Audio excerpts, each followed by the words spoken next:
Because I cut it later anyway, okay? And you could cut that out also. Don't fall down. Put the camera there. Like there. Oh, pretty much.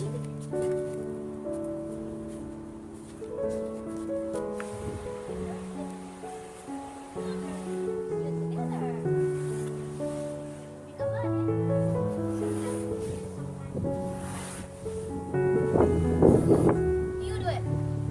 Whoa! Yeah, thumbnails. That's why I said thumb up.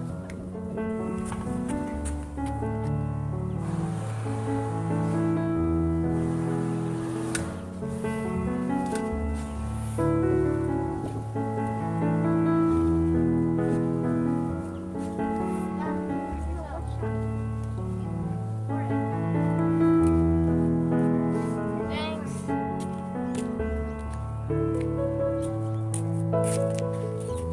When I said stop, stop.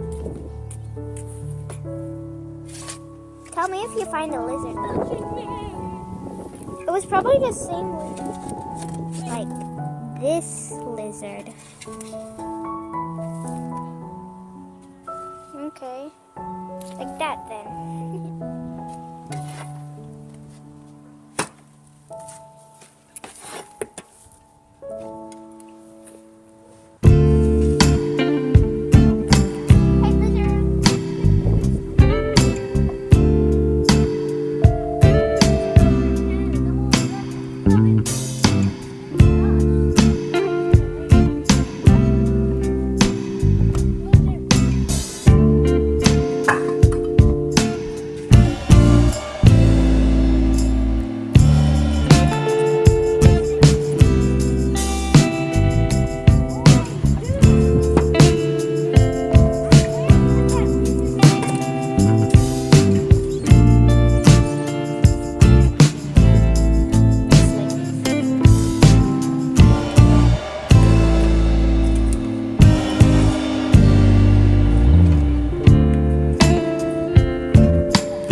odd person that come on the gate was an artistic and a lot less dust and dirt around the front. Around wet underneath and the root. For some reason tropical plound. Stay friends with the channel. She's watering the lawn, people. No, just I'm joking. okay, last bit watering. Last time ever. Sometimes once or twice a year you can rake or get that blower out for maintenance. You know, kids throw rocks and stuff, but basically it is extremely low maintenance. Some of this is a year old. and it actually looks better as it ages. As it gets older, it looks better because bits of dirt and rocks and makes it look more real. I like this better than the perfectly flat lined laid in one piece. For me it's more realistic looking than having it perfectly flat and all the grass perfect in line. It looks fake. You know, like a billiard table. To me this looks much more real. Much more real. Boom! Boom! Our house in the middle of the street. Our house in the middle of the street. Our house where Filipinos like to meet. Our house. Okay, wave bye-bye. Thank you for watching my channel. Woohoo!